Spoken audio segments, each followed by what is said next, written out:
danas posle 15 godina novu srpsku političku misao, on je uticaj na politički život i javnu scenu u Srbiji uopšte.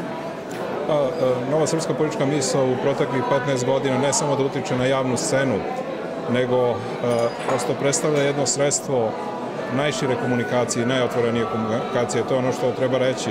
I za nekoga koji je od samog početka bio predani čitalac i zainteresovani čitalac nove srpske političke misli, skoro da nisam očekivao da će se stvari tako dobro razvijati. Kad to kažem, onda prve broje nove srpske političke misli sam doživljavao kao jedan ozbiljan stručni časopis iz političke teorije. To je posebno bilo važno u teškim vremenima u kojima smo bili. Podsjećam, bilo je vreme sankcija, teško je bilo se možda putem interneta doći do strane literature, pratiti šta se dešava. Nova srpska politička misla je to sve obuhvatila. Pronalazila je vredne autore iz inostranstva. Svojim tematima je ukazivala na pitanja koje su u tom trenutku od značaja ne samo aktualnog, nego izuzetnog teorijskog značaja.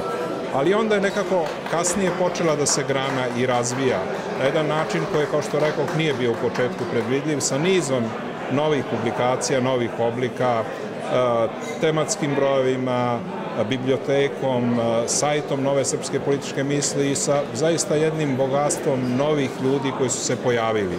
Oni su pravo otkriće nove srpske političke misli. U nauci, nauka je i naučne institucije su vrlo često konzervativne i zatvorene.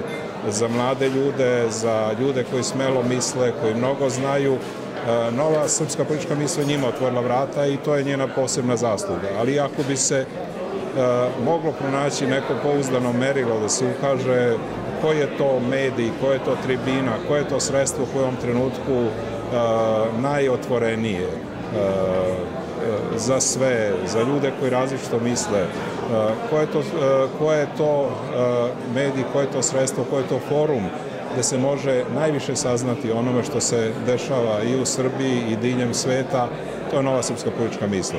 I mislim da je ona zaista za ovih 15 godina u izuzetno teškim vremenima doživela punu zrelost i zaslužuje zaista čestitanja koje nisu kurtozne. Zaista se radi o jednom velikom, jednom ozbiljnom projektu i mogu misliti kako će se on razvijati imajući u vidu taj mladi svet koji od nedavno tek počeo da se pojavljuje recimo na sajtu nove srpske političke misli.